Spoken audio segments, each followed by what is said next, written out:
Hi, friends. This is Dorie Clark. I'm coming to you live from Fort Lauderdale, Florida. And today we are talking with Tulaine Montgomery. She is the co-CEO of New Profit. We are going to find out exactly what New Profit is and what it does.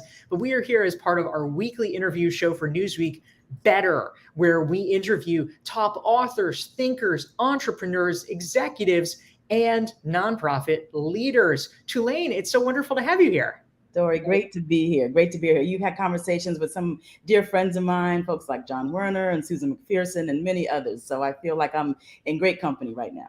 Absolutely. There is an illustrious guest roster for Better. So we're so glad to have you here. And for those of you who are tuning in from around the world, we are happy to have you. So please feel free to type into the chat box and let us know who you are, where you are dialing in from, and questions that you might have for Tulaine about social innovation and how to create positive change in the world. So, Tulaine, the first question that I have for you, for folks who are not familiar with it, it is a big name in the nonprofit space, but tell us about New Profit. What is it? What do you do? Yeah, absolutely. Thanks so much for asking. So, yeah, sometimes, for some folks, New Profit is like, what is New Profit? Are you a fund? What exactly are you about? So, what I should say is that New Profit, we are a venture philanthropy that was started by social entrepreneurs and is designed to serve and meet the needs of social entrepreneurs. And so what that means is that, I myself and my co-CEO, Vanessa Kirsch, we both have been serial social entrepreneurs. We have, for much of our adult life and even some of our childhood, been in the business of recognizing a need, seeing a solution, and doing our best to build an organization that can make things better for people, whether it be starting a network around organizing young people around service, like the Public Allies model that Vanessa Kirsch helped to found, or helping to really leverage the power of out-of-school time, like we did with Citizen Schools, which is an organization I was part of founding. We've always been in the business of recognizing a need, thinking about a potential set of solutions, and doing our best to bring those solutions and resources to the communities and constituents who need them most. We call that person who does that set of things a social entrepreneur, an entrepreneur who is caring about social impact. I am in DC, Dorie, so I feel like there might be some stuff going on and it might be coming into the audio. So bear with me, y'all. It's a live show. But that's what New Profit is. And we've been around for over 24 years. Our 25th anniversary is actually next year. To date, we have raised and invested over $325 million in organizations and institutions that are solving social problems. And I think what's important for folks to know is that we are a philanthropy. We call ourselves a venture philanthropy because we believe that, like we do in the for-profit space, problem solvers who are working on social impact, they need things that entrepreneurs need. They need unrestricted capital that they can use to build their enterprise, identify talent, build, infrastructure. They need access to talent pipelines. They need support around strategy and planning and growth. So we provide all of those capacity supports to the leaders we invest in. And we also provide unrestricted capital, which, believe it or not, Dorie, is still pretty hard to come by in the nonprofit social impact space. Oh, I can believe it. Absolutely. People like to keep a tight rein, that's for sure. Yeah. We're here with Tulaine Montgomery. She's the co-CEO of New Profit. You can check it out and learn more about their venture philanthropy at newprofit.org. And we want to take a moment and say hi to some of the great folks who are tuning in to join us from around the world. We're so happy that you're here. Syed's joining from Pakistan, our friend Nathaniel from Austin. We have a LinkedIn friend from Portugal. Zulima's here from Mexico. We have another LinkedIn friend from California. Shreya is here from India. Anjana is here from the UK. Cindy from Nashville. Sonia's in Schaumburg, Illinois. Sania's from DC. She's probably down the street from you. Yeah, she probably is. Yeah, Dorie is here in Montreal. Kara from Barrie, Ontario. Armando from Salt Lake City. Folake from the US. Zeke from San Benito, Texas, and many more. We love having all of you. And feel free to type your questions for Tulaine Montgomery into the chat box. We're talking social innovation. We're talking nonprofits. We're talking about how to make change in the world. So here we go. All right, Tulaine, important question. You're the co-CEO. Yeah. What's up with that? This is very unusual. So tell us what it is, how it works, and why you guys decided that this was the right arrangement for New Profit. Yeah, no, absolutely. Like co-CEO, what does that even mean? Absolutely. Listen, it is well documented that the life of an entrepreneur can be a lonely life, even though it's rewarding, it's exciting, you would have great impact and make change, build technology. It can be lonely when you are the sole founding CEO entrepreneur, right? And so what we know is that at New Profit, I mentioned that we support social entrepreneurs across a range of issue areas: education, economic mobility, democracy. And with that in mind, we have a lot of constituents, Dorie. We're working with the incredible entrepreneurs who we fund and support. We're working with other funders, investors, philanthropists, business leaders. We're working with school districts. We're working with legislators. We're working with folks in media and journalism. We're working with creatives who are doing storytelling and content creation to influence the public discourse. We're working with a lot of different constituents and people who speak different languages and live very different lives. And so the idea that one human being would be able to consistently and effectively engage with that broad range of constituents, we wanted to experiment with something different. We wanted to say, what would happen if two people who were both social entrepreneurs, who knew and trusted each other, and who could bring overlapping and distinct assets to the table of executive leadership, what would happen if we created a space where these two folks came together and shared the seat of executive leadership for this growing venture philanthropy that has aspirations, to do our part to help change the world. We're not going to do it alone, but we have a role to play. And we believe having two people at the executive seat actually enables us to do that more powerfully. I can talk specifically about what we've seen, Dorie. We actually wrote a piece about it recently that I'm happy to make available to folks if they're interested, about what have we learned a year and a half in to this co-leadership model. Because initially, you can imagine a lot of our investors and supporters and board members come from the for-profit space. They're business leaders. And, the idea that there needs to be one person sort of on the hook is a dominant kind of belief system that is really powerful and compelling. And we all care about responsibility, completion, results. And there's sort of this notion that the more people you involve, the less sort of rigorous or responsible you can expect to be. And so we actually have a different mental model, and I can tell you more about it. I think the other piece, Dorie, is that Vanessa Kirsch and I, my co-CEO, we had to make a set of decisions. Look, I am, as you can see, an African-American woman. Vanessa Kirsch is a white woman, US woman. And there's a lot of stories about whether or not two humans can share leadership, two women can share leadership, a Black woman and a white woman can really share power and an equitable way. There's all kinds of belief systems and doubts and skepticism about all of those things. But we've experienced and deeply believe and know that it's possible, and in fact, more effective when you figure out how to bring, these assets together, that the whole is greater than the sum of its parts. We've seen that. We've had our biggest fundraising year in our history, in our 24-year history. We have accelerated our growth in a sort of exponential factor. We're investing in 81 entrepreneurs this year alone, which for New Profit of our scale and size is in some cases 3 times the rate of growth.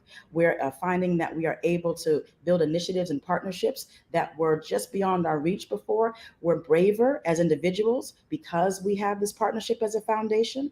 And we're also wiser because there's a set of insights that we each bring that because we connect them and integrate them, it's a broader collective wisdom for our organization. So there's more I could say. I could go on and on, Dorie, but it's been a good thing, even though there was a lot of skepticism at the beginning.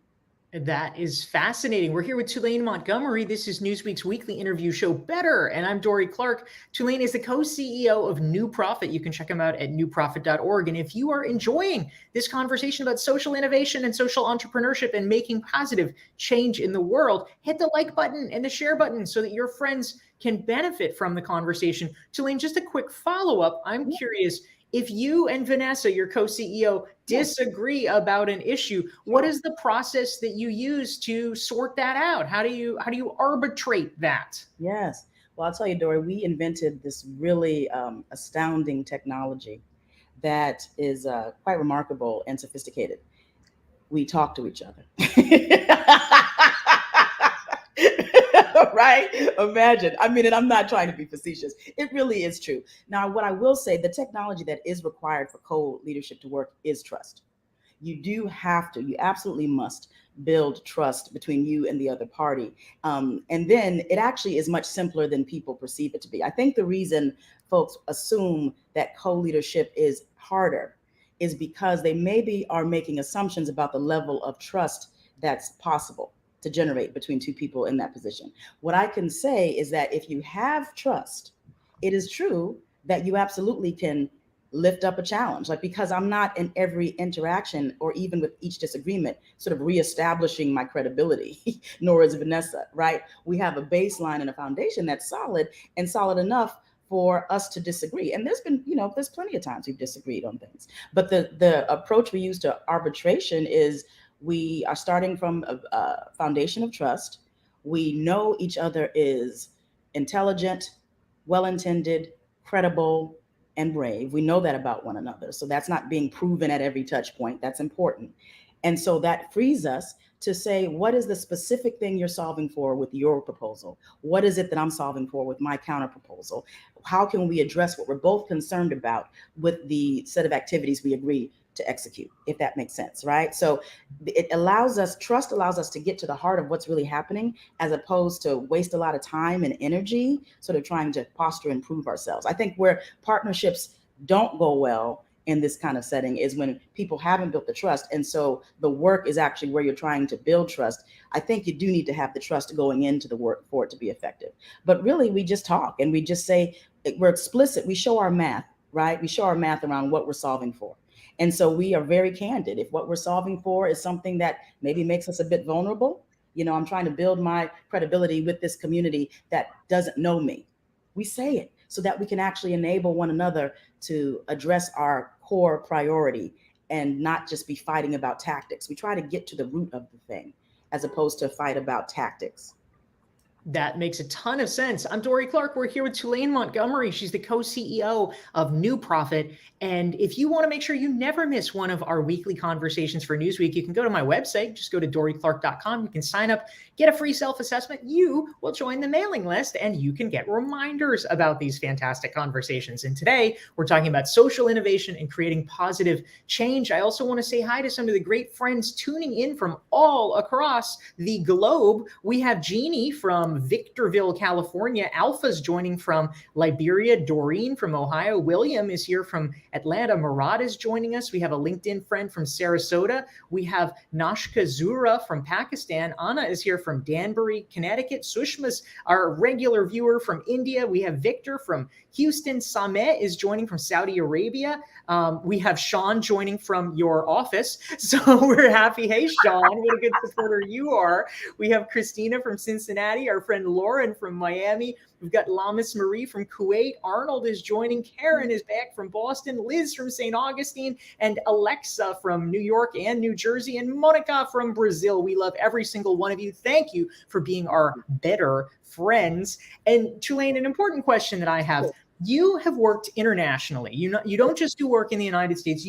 I have my list here. You've done work in the social enterprise space in the Caribbean, in East Africa, in Indonesia, in South Africa. I am actually curious, and I think a lot of other people are as well. When you are working with social entrepreneurs and people who are trying to get stuff off the ground, is it different somehow fundamentally in a US context, or is it basically the same thing all around the world? It seems like it might actually be like a radically different experience if you were working in a developing economy, but maybe that's not true. What's the deal?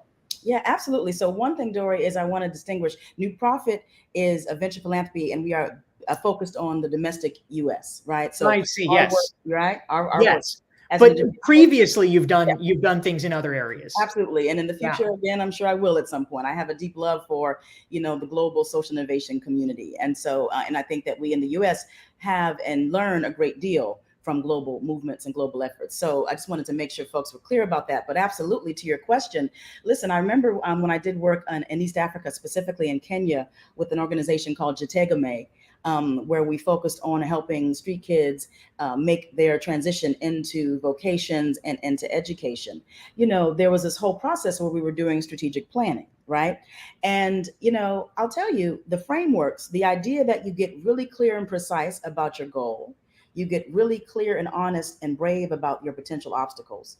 You get really specific about an inventory of the resources. Like some of those basic elements of good strategic planning and project management and leadership, they are universal. I would say they are absolutely universal. And I think in some ways, we in the social innovation space, sort of we can be a bit too precious, overly precious about some of the lingo and frameworks and the sort of technologies, if you will, that we draw on. That there are some basic elements that are universal. And it makes sense because you can find sort of analogies in nature to a lot of the good stages of a good strategic plan, the sort of assessment, the movement, and all of that. The pieces that are distinct are really pieces that are distinct also with US based endeavors. That, of course, you have to look at the context you're in and honor it as you design.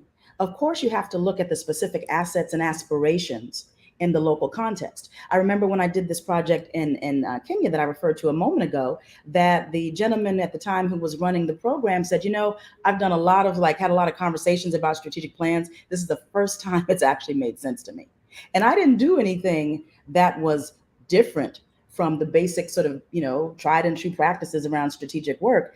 But I did take the time to pull out what's universal. I was less precious about lingo. I think there is a way that we get really attached to lingo and it can get in our way in terms of understanding and communication, and I did honor the context. In that case, I had to really understand that there were a set of assets that local community brought to the table that I might not immediately see, because I'm trained to recognize a different kind of assets. So the fact that a young person is living in the street, if I'm not mindful, I define that young person solely by what I see as the obstacles and struggles they're facing. But what I learned I needed to do in the Kenya example is I needed to understand the power of the community that young person built around themselves, and just how cohesive and robust and supportive and unconditional that love is that young person received, even though they were at the time living in the street, they were unhoused at the time, right? So there's something about making sure we train our eye, widen the aperture in terms of our ability to see aspirations and assets locally. If we add that to the mix, really a lot of the work, a lot of the themes are universal. The piece where we sort of trip over ourselves, I think, when we start to broaden beyond our day-to-day is we get precious about lingo, and we get blind or narrow our sight around the local aspirations and local assets. We define our partners solely by what we see as their deficiencies or their hardships. And when you do that, we have brain research that supports that if you define something initially by its deficit, it gets really hard to reimagine, evolutions, improvements, expansion, and growth. So that's my long answer, Dorie, to your question. Amazing. Thank you. I'm Dorie Clark. We're here with Tulaine Montgomery, co-CEO of the social venture organization New Profit. We have friends from around the world tuning in. Pramod is here. We have Anna from Vancouver. We've got Zintel from South Africa. Anna's here from New Hampshire. We have Cheryl from Minneapolis, St. Paul. Hertzla is here from Angola. Ashley's joining us. Tina from California. Rosanna from Brazil. We have Rita Marie joining us again from Ireland. Hi, Rita Marie. We have Junaid from Pakistan. Fred is in Pretoria, South Africa. Faisal from Kenya, and Verissimo from Angola. And we've got Anjana, we've got Sanaya, we have Kavya from India, and many more. Omome from France. We love having every single one of you. Thank you for tuning in. And a great question came in, Tulaine, from Sania. She wants to know, helping the world be a better place is a great undertaking. So how do you manage when there are setbacks? It's one thing if you're doing some, boring corporate B2B goal that you're like, what was the point of this anyway? But if there's something that you are invested in, you want to feed the hungry, you want to house the homeless, you want to change the world. If you are not getting there fast enough, or if there is some kind of a setback and whatever thesis you had did not pan out, how do you come back from that? What are your thoughts, and how do you advise the social entrepreneurs that you work with? It's wonderful. Well, I will say I love that question. And I will say that there are so many incredible entrepreneurs, many of them in New Profit's portfolio and many outside of our portfolio, who answer that question and address that question every single day, because they're taking on, what appear to be, entrenchable, challenges, right? So what I learned from the entrepreneurs and what I've seen in my own life that works is, there was that song during the civil rights movement in the U.S. That was a real anthem, "Eyes on the Prize," right? And the lyrics to the song, keep your eyes. What the first thing I got right is when I first learned how to fight. Keep your eyes on the prize. Hold on. Right. And I think it really is that simple. I'm a big fan of simple solutions, Dorie. You're going to notice that in this conversation. That when it gets hard, one, anticipate that there will be struggle. If we're talking about population level change, if we're talking about improving outcomes for young people in terms of learning outcomes or economic mobility, if we're talking about improving health outcomes or increasing, housing access for the unhoused, I mean, we're talking about things that are big population level systemic changes that are complex, that are deeply entrenched. We should expect that it's not a if we build it, they will come situation. It is that we will need to advance this work, adapt, go forward, adapt, go forward. That's the nature of the work. Social innovation, social impact, social change, and social justice work all require a capacity for adaptability. It requires that you keep your eye on the prize, stay clear, precise, and focused on the goal you're working towards. Implement what you believe will work. Take in feedback about what worked the way you planned and what didn't, what surprised you. If you need to grieve, find a space where that's safe to grieve. If you need to rage, find a space that's safe to rage. Don't sort of bypass the emotionality of it because it can have a serious weight because you care so deeply about the work. But a previous guest of yours who talked about burnout talked about how one of the main contributors to burnout is that we care so much about the work. We define ourselves by the work. There's nothing for us in our lives outside of the work. And no matter how much our love is real, if that's all we're focusing on, we're going to be burned out, much sooner than we want to be based on the impact we aspire towards. So I think that what's really important is expect disappointments, expect setbacks, accelerate your capacity for adaptability, do the work in community. One of the reasons co-leadership makes sense for New Profit is because sometimes it can be disheartening to see how far we have to go to reach our goals of a really humane, equitable, inclusive, thriving society. There's work to be done to really be there every day, right? And so making sure you're not isolated is another key strategy. Who are the people, networks, organizations, friends who, when it's hard, when you're pissed off, when you're just aghast at what seems absurd to you, you can talk, download in a safe way, and then get back to it and keep moving forward. So, I mean, just those are my general principles. It's not complicated, but I think it really is that is the way systems have always been changed. When you look at our history, I'm a student of history, Dorie, and I'm also a futurist. And we sort of hold those two perspectives at New Profit. We study and respect history, and we imagine a much expanded and evolved future. So when you're holding both of those things, history shows us the only way we've transformed systems in ways that seemed impossible, right? And we've done it over and over again in this country and across this whole planet, right? It's taken a persistent focus on a prize, on a goal, and an ability to adapt and to not do the work in isolation. So that's what I would offer. I love that. That's great. I'm Dorie Clark. We're here with Tulaine Montgomery. This is Newsweek's weekly interview show, Better, every Thursday at 12 Eastern, 9 Pacific, 6 o'clock in the middle of Europe. And Maria Cristina is joining us from Oakland. We've got Gail from North Carolina, Francis from Nigeria, Felipe is here from Brazil, Nanfak from Cameroon, Cynthia from LA, Celeste is in South Africa. We have Annette from Maryland, April is in Dallas, Mustafa from Liberia, Steve from Toronto, Camilla from Portugal, Adedoyan from Lagos. We have Tracy from Houston, and Lakeisha from Atlanta. We are so glad to have every single one of you. And a question came in from Anna in New Hampshire, and we are curious, Tulaine, I love her formulation here. She says, how long does it take if you have an ego system of a lot of people in an organization that are just thinking a little too highly of themselves? How do you break that down and turn it into an ecosystem that we all want to be involved in? Culture change is not easy, but how do we do it, and how long does it take, Tulaine? That's a brilliant question. I love the framing. With your permission, Anna, I'm going to borrow the ecosystem frame. It's brilliant. I don't know that I can say how long it takes. I don't know that I have that knowledge to offer, but I do believe in the adage that says, change moves at the speed of trust. I do believe that.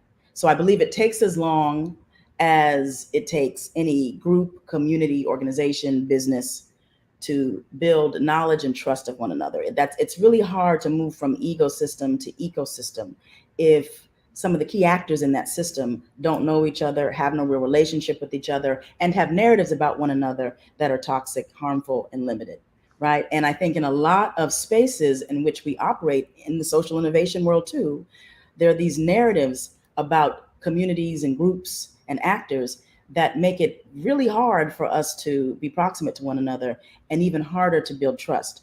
And so if there's no trust, then the ego steps in and says, okay, well, I'm going to keep you safe. And so then the ego leads and drives. So I do really believe that even though it gets a bad rap as soft work, that the things that we unfortunately call soft are actually the most essential pieces. There was a recent study that has been getting a lot of press about the factor that does the most to contribute to economic mobility is friendships across economic class, right? And you're nodding your head, Dorie. I'm sure you've seen it. It's a big to do because it's a longitudinal study that gives, evidence of something that you kind of feel in your heart, but maybe you don't feel like you should say, in professional circles, which is that having friendships and relationships and trust across identity and experience changes the game for us human beings.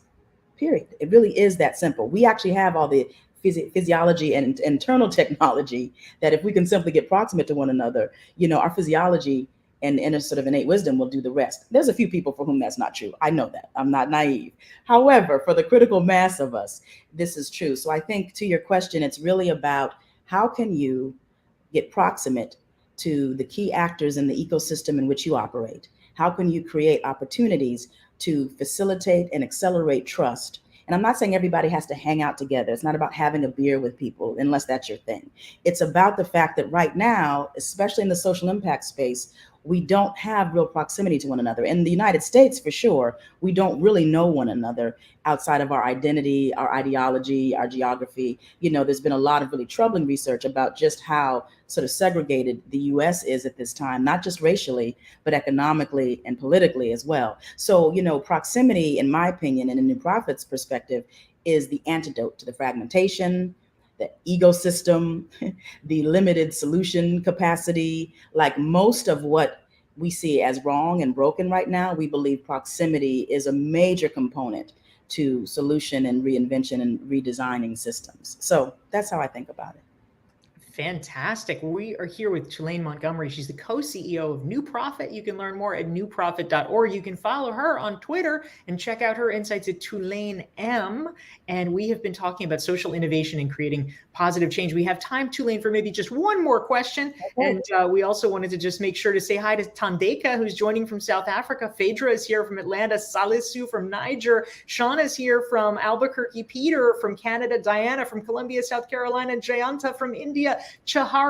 Shahira from Tunisia. We love having all of you. And if you've enjoyed this conversation, hit the like button, hit the share button so your friends can benefit from Tulaine's insights as well. Tulaine, the last question I have for you is about if you ruled the world, because obviously a lot of the conversation around philanthropy is there's a lot of billionaires that are exerting a lot of control over the discourse. We've got, the Gates Foundation, which of course Warren Buffett gave his money to. So there's a lot of money there. We've got Mackenzie Scott, who's been upending things by giving. You were talking earlier about, how rare it is for unrestricted grants. She's been giving out all kinds of unrestricted grants. If you were in charge, if you were a billionaire or if you were in charge of a billionaire's foundation, what do you think would do the most good when it comes to social change? Where would you be telling them to put the money?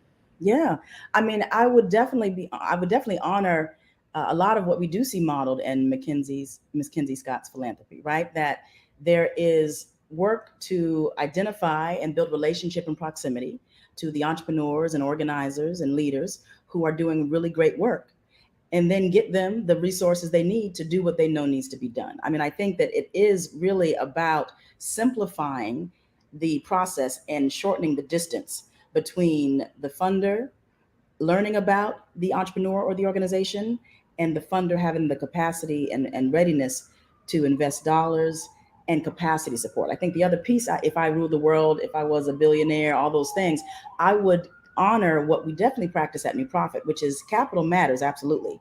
So does capacity building support. That not only is it about the unrestricted dollars that enable more sort of freedom and unlock capacity for organizations doing really important results-driven work. It's also about the capacity support. It's about the strategy support, helping to find great talent, connecting to resources that enable you to build infrastructure. Because if you're solving the world, building better schools, supporting the unhoused, helping with health outcomes for communities that have disproportionately lower health outcomes, then we want you focusing on that.